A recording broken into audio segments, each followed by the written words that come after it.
오늘 룻기 두 번째 시간입니다. 쓴맛 인생의 대역전 드라마. 우리가 쓴맛 인생에서 역전을 이루기 위해서는 선택과 결단의 순간에 올바른 선택, 올바른 결단을 해야 됩니다. 오늘 본문의 주인공 나오미는 베들레헴 땅의 가뭄 때문에 그 땅을 떠났습니다. 그리고 10년 만에 남편과 아들 둘을 다 잃어버리고 비참한 삶에 처하게 되었습니다. 그런데 그 고향 베들레헴의 풍년 소식이 들립니다. 그래서 그 소식을 듣고 모압 땅을 떠나려고 하는 것입니다. 이렇게 우리에게 복된 소식이 들려올 때 그 소식을 잘 들어야 돼요. 그래야 인생의 돌파구가 열리고 새로운 가능성이 열리게 되는 거예요. 복된 소식, 새로운 소식, 좋은 소식은 우리 인생을 바닥에서 올라오게 만드는 것입니다. 7절 말씀 함께 읽겠습니다. 다 함께. 있던 곳에서 나오고 두 며느리도 그와 함께하여 유다 땅으로 돌아오려고 길을 가다가, 첫 문장이 있던 곳에서 나오고, 어떻게 나오게 됐나요? 고향의 소식을 들었어요. 그리고 일어났어요. 그 자리에 있을 수 없다는 거죠. 그리고 있던 곳에서 나오게 되었습니다. 들었으면 일어나고, 일어났으면 그곳에서 나와야 새로운 변화가 시작이 되는 것입니다. 인생의 변화는 있던 곳에서 나오는 거예요. 언제 나오느냐? 빨리 나오는 거예요. 헛된 희망의 자리에서 빨리 나오는 거예요. 있던 곳은 한때는 희망의 자리였어요. 한때는 가능성의 자리였어요. 한때는 기회의 땅이었어요. 그러나 더 이상 그렇지 않아요. 그러나 그 사이에 어느덧 익숙해지고 편해진 자리, 미운 정, 고운 정, 모든 정이 든 자리, 그리고 작은 행복, 작은 성공도 있었지만 어느덧 아프고 쓰라린 추억의 곳이 된 곳, 그곳이에요. 나오미는 두 며느리와 함께 그곳을 나오는데, 두 며느리에게는 그곳이 고향이고, 그곳이 어린 시절, 청년 시절을 보낸 곳이고, 친척과 고국이요, 민족의 땅이요, 그런 곳이었어요. 아브라함으로 말하면 그가 익숙했던 곳, 그곳 갈대아 우르 지방, 그곳에서 하나님의 말씀을 따라 그곳을 나오게 되는, 그래야 새로운 역사가 시작이 되는 곳이었던 것입니다. 이제 나오미가 유대 땅으로 돌아가기로 결심을 하고 두 며느리와 함께 길을 떠났어요. 가나안 땅, 약속의 땅이에요. 축복의 땅이에요. 그래서 이 축복의 땅은 지켜야 되는 땅이고, 빼앗겨서도 안 되고 팔아서도 안 되는 땅이에요. 그런데 나오미와 엘리멜렉은 이 땅을 팔아버리고 나왔어요. 집 팔고 땅 팔고 소 팔고 다 팔아버리고 나왔어요. 뭐예요? 하나님과의 약속을 헌신짝처럼 다 버리고 나왔어요. 이제는 자신이 약속을 파기했기 때문에 그곳에 돌아가도 더 이상 그곳이 약속의 땅이 아니에요. 고생의 땅, 가난의 땅, 약속은 없어지고 희망도 사라진 절망의 땅이에요. 여전히 그런 땅이 되어버렸어요. 약속의 땅을 지킨다고 하는 의미, 오늘날의 의미는 무엇인가요? 믿음을 지킨다는 거예요. 또 하나님이 주신 사역을 지킨다는 겁니다. 땅을 지키는 거 별거 아닌 것 같아요. 고생이 있으면 그냥 참고 있으면 되는 거예요. 그렇잖아요? 사역을 지키는 것 똑같아요. 대단한 것 같지 않아요. 우리 사역 중에는 아주 힘든 사역도 있어요. 그러나 대부분의 사역은 시간 지키기, 자리 지키기 사역이에요. 별거 아닌 것 같아요. 그러나 이 사역을 지킴으로써 우리 인생이 지켜질 수 있는 것입니다. 그래서 나오미가 두 며느리에게 말합니다. 너희는 각각 자기 어머니의 집으로 돌아가라, 이렇게 말합니다. 갑자기 왜 어머니의 집입니까? 일반적으로 아버지의 집으로 돌아가라고 말하는데 어머니의 집으로 돌아가라, 이렇게 말합니다. 왜요? 지금 나오미 자기 집이 어머니밖에 안 남았잖아요. 자기밖에 안 남았잖아요. 이 시어머니 따라와봐야 이 시어머니 집은 별 볼 일 없는 집이야. 고통과 고생밖에 없어. 그러니 너에게 위로가 있는 어머니에게 가라 하는 거죠.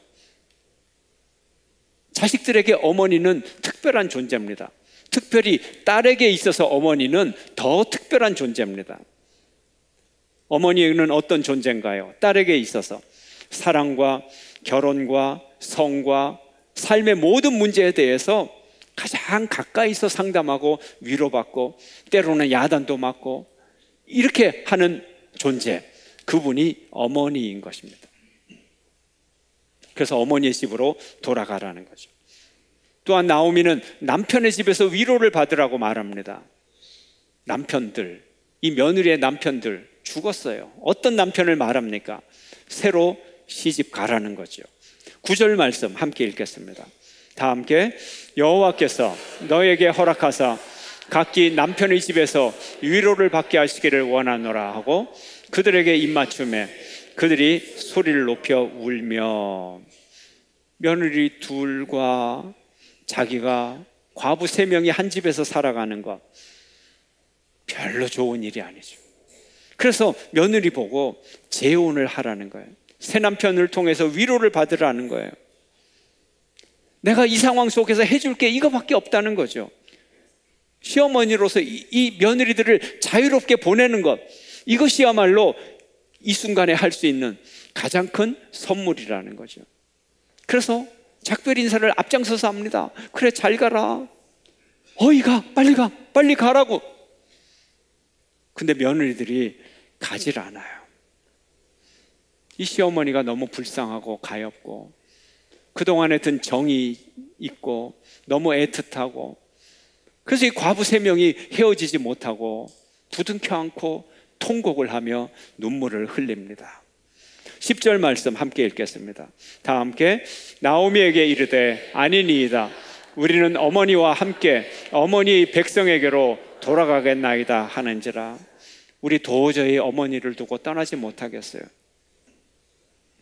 제가 어머니의 백성들에게 가서 우리가 함께 살겠습니다, 이렇게 말합니다.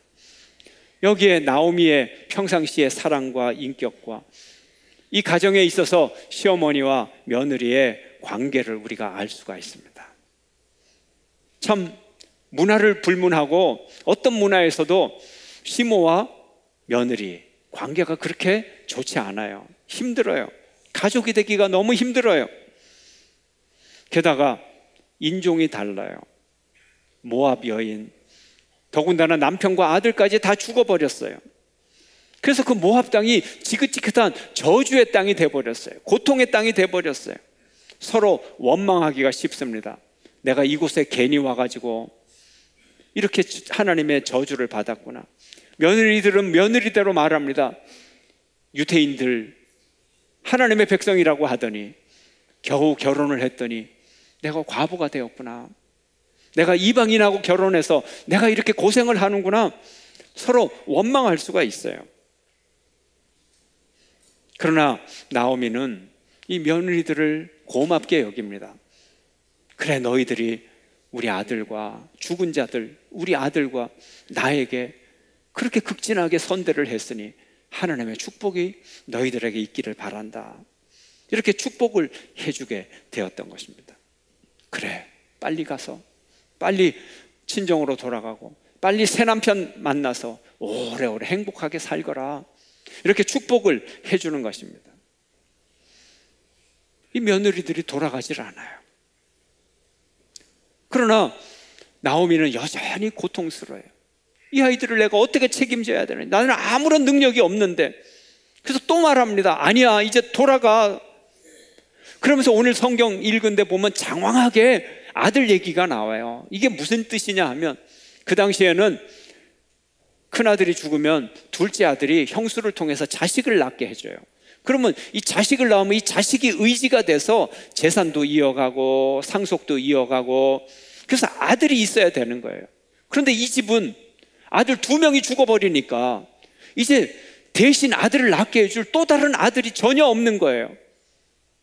그래서 비유를 들어서 말하는 거예요. 내가 이 나이에 시집을 새로 가가지고 아들을 낳으면 그 아들이 장성해서 성년이 되면 너희들에게 들어가서 아이를 또 낳게 해줄 수가 있는데 내가 이 나이에 시집 가겠냐? 그리고 내가 나이가 젊어서 시집을 간다고 해서 오늘 밤에 시집을 가서 오늘 밤에 아이를 만들어서 아이를 낳는다고 치더라도 그 아이가 성년이 될 때까지 너희들 기다릴 수 있겠냐, 이런 얘기를 하는 거예요.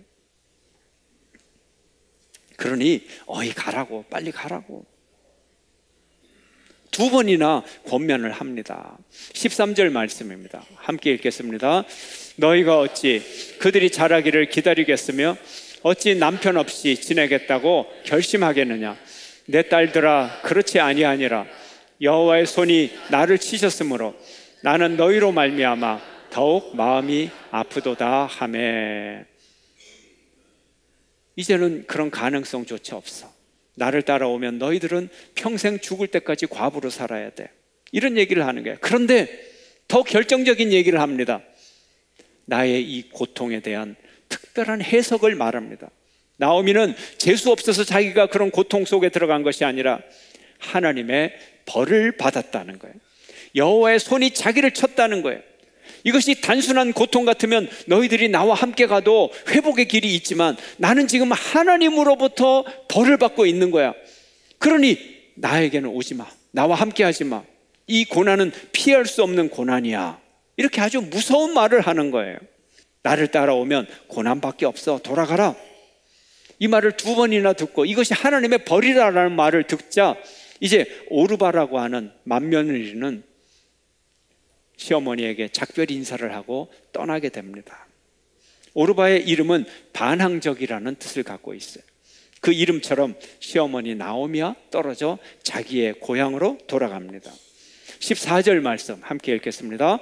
그들이 소리를 높여 다시 울더니 오르바는 그의 시어머니에게 입맞추되 룻은 그를 붙쫓았더라. 이제 두 번째 권면을 하자 오르바는 떠나고 둘째 며느리 룻 한 명만 남게 되었습니다. 그는 떠나지 않았어요. 그런데 오늘 성경 공문에 보면 룻은 그를, 나오미를 붙쫓았더라, 이렇게 나옵니다. 우리 일상생활에서 쓰지 않는 단어예요. 붙쫓았다. 붙쫓았다는 말은 붙잡다와 좇았다, 좇는 게 뭐예요? 따라간다는 뜻이에요. 그러니까 붙잡고 따라갔더라, 이런 뜻이에요. 평상시에는 안 쓰죠. 그런데 원어하고 너무 뜻이 정확하게 통하는 그런 단어입니다. 원어가 다바크라는 단어인데 들러붙다, 붙이다, 접착하다, 이런 뜻이에요. 밀착시키다. 그리고 뭐예요? 따라서 가서 잡다, 붙잡다, 이런 뜻을 갖고 있어요. 그러니 우리 붙잡다, 아주 정확한 번역으로 번역을 했습니다. 룻은 여자친구라는 뜻을 가지고 있어요. 시어머니의 친구가 되어서 시어머니 팔을 붙잡고 떨어지지 않고 꽉 붙잡고 함께 따라갔다는 거예요. 이것이 룻의 결단이었던 것입니다. 그러나 나오미에게 있어서는 여전히 부담이에요. 룻 하나 따라오는 것도 너무 부담이에요. 룻에게 말합니다. 네 언니를 봐라, 네 동서를 봐라. 고향으로 돌아가고 그의 백성과 그의 신에게로 돌아갔다.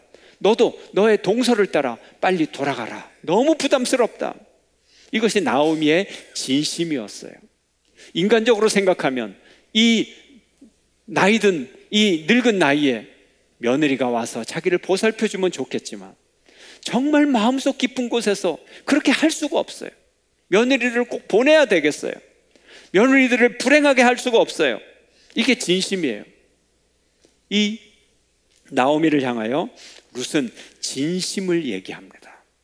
정말 진심이었어요. 16절 말씀 함께 읽습니다.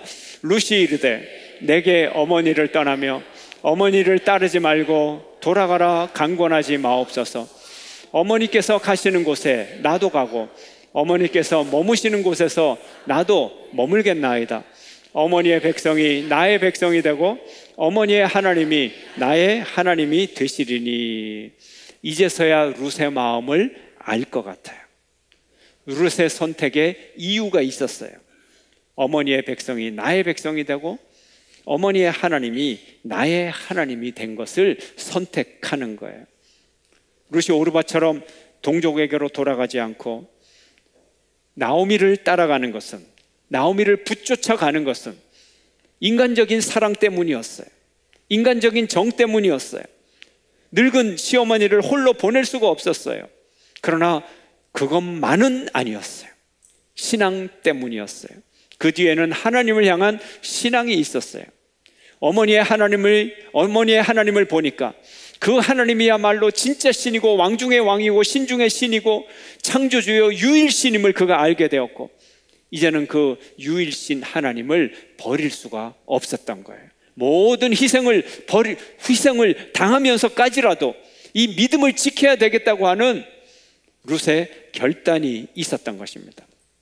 신앙 고백이 있었던 것입니다. 이것이 하나님을 향한 최고의 신앙 고백이었어요. 여러분은 고생이 여러분 앞에 있을지라도 이것이 신앙의 길이라면 이것을 붙잡는 용기가 있습니까? 그런 결단을 하시겠습니까? 바로 이런 결단이 우리의 삶을 성공적으로 이끄는 참된 축복의 결단임을 믿으시기를 축원합니다. 나오미는 자기가 하나님의 손에 매를 맞았다고 얘기하고 희망이 없다고 얘기를 하는데, 룻은 이 하나님을 통해서 희망을 바라보았던 거예요. 유대인보다도 시어머니보다도 이방인인 그리고 며느리인 이 룻이 믿음이 더 좋았던 거예요. 하나님께 소망을 두고 하나님을 선택했던 것입니다. 그리고는 이 선택은 절대 변하지 않겠다고 손을 들어 선서를 합니다. 어머니, 내가 어머니의 백성과 어머니의 하나님을 선택한 것, 이 선택 절대 변하지 않습니다. 내가 목숨을 걸고 지키겠습니다. 17절에서 이런 이야기가 나옵니다. 함께 읽습니다. 어머니께서 죽으시는 곳에서 나도 죽어 거기에 묻힐 것이라. 만일 내가 죽는 일 외에 어머니를 떠나면 여호와께서 내게 벌을 내리시고 더 내리시기를 원하나이다 하는지라. 아멘. 이거 어디서 들어본 것 같지 않아요, 여러분? 손을 들고 내가 죽을 때까지 그대를 사랑하겠습니다. 어디서 들어보셨어요? 결혼 선언문하고 비슷하죠. 죽음이 우리를 갈라놓을 때까지 내가 죽어서야 어머니를 떠나겠습니다. 결혼식장에서 죽음이 우리를 갈라놓을 때까지, 죽음이란 단어가 들어가니까 너무 심각한 것 같아서 제가 의미를 똑같이 하면서 다르게 제가 주례하는 결혼식에는 다 조금 다른 선언문을 합니다. 그러나 내용은 같습니다. 저는 우리가 사는 날 동안에, 이렇게 얘기합니다. 우리가 사는 날 동안에 그대를 끝까지 사랑하겠습니다. 죽음이 우리를 갈라놓을 때까지 그대를 끝까지 사랑하겠습니다. 바로 이 고백을 나오미는 시어머니에게 하고 있는 것입니다. 내가 죽을 때까지 어머니에게 딱 들러붙어서 끝까지 어머니를 따라가겠습니다. 떨어지지 않겠습니다. 이렇게 고백을 했던 것입니다. 우리는 이 선택과 결단을 한번 다시 돌아봐야 돼요. 나오미의 선택, 오르바의 선택, 룻의 선택은 어떤 선택이었나요? 나오미는 있던 곳을 나와서 회복의 땅으로 가는 선택을 했어요. 그리고 두 며느리를 자유롭게 하고자 하는 배려하는 사랑의 결단을 했어요. 아주 아름다운 결단의 모습을 우리에게 보여주었어요. 오르바는 어떤 결단을 했나요? 그녀는 인간적으로 현명한 결단을 하고 합리적인 결단을 했어요. 현실적인 결단을 했어요. 시어머니를 따라가 봐야 별로 희망이 없어요. 그는 고향을 선택했고 익숙한 곳을 선택했고 자기 본토 친척 부모의 집을 선택했고 다시 결혼하는, 재혼하는 길을 선택했어요. 아마 오르바는 잘 살았을 거예요. 현명한 선택을 하는 여인이었기 때문에. 그러나 돌보시는 하나님을 선택했다면 이 세상에서의 축복뿐만이 아니라 오르바에게 역시 믿음의 축복, 영생의 축복이 임하는 더 큰 축복이 임했을 것입니다. 그리고 우리는 룻의 선택을 바라봅니다. 룻도 역시 오르바처럼 자기 나라에서 새 남편 만나서 위로받고 행복하게 잘 살 수 있었어요. 누구든지 그런 욕망이 있을 거예요. 그러나 룻은 하나님을 소망하고 하나님을 선택했습니다. 룻은 이방 여인으로서, 특히 모압 여인으로서 모압 사람들은 평생에 영원히 여호와의 총회에 들어오지 못한다, 하나님 백성이 되지 못한다고 하는 저주가 있음에도 불구하고 그녀는 하나님의 백성이 되고자 하는 소망을 가지고 하나님의 백성의 선택을 했던 것입니다. 이 선택이 하나님 앞에 아름답게 축복으로 응답받았어요. 룻은 돌보시는 하나님께로 갔을 때 하나님의 돌보심을 얻게 되었던 것입니다. 사람은 사람을 돌보지 못하지만 그러나 하나님은 우리 인생을 돌볼 수가 있는 것입니다. 우리는 현명한 선택을 해야 돼요. 아브라함과 조카 롯의 선택을 우리는 비교할 수가 있습니다.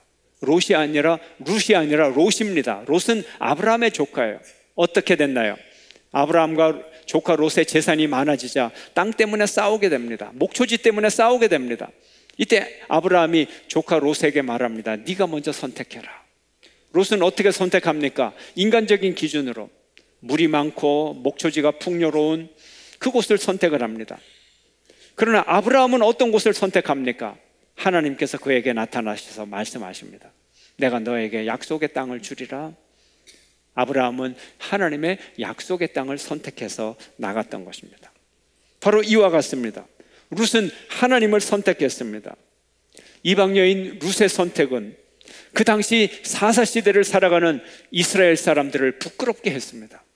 사사시대의 사람들 말만 하나님의 백성이지 하나님의 말씀도 지키지 않고 하나님의 뜻에 순종하지도 않고 자기 멋대로 살아가는 아주 방종한 민족이 되어버렸습니다.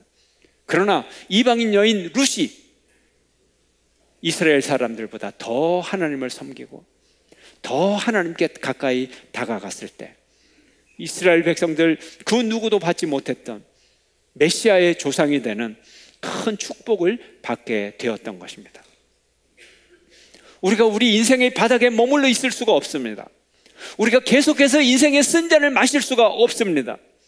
우리가 인생의 쓴잔을 마실 때 올바른 선택과 결단이 우리를 역전하게 만들어 주시는 것입니다. 성도 여러분, 여러분 선택의 시간에 하나님을 선택하시기를 바랍니다. 하나님과 가까이 가는 선택을 하시기를 바랍니다. 버림받은 이방 여인도 하나님 앞에 나갈 때 하나님께 더 가까이 가고 또 가까이 가기를 원할 때 하나님의 큰 은혜를 입을 수가 있게 되었던 것입니다. 하나님의 백성일지라도 하나님으로부터 멀리 가면 당대의 저주를 받습니다.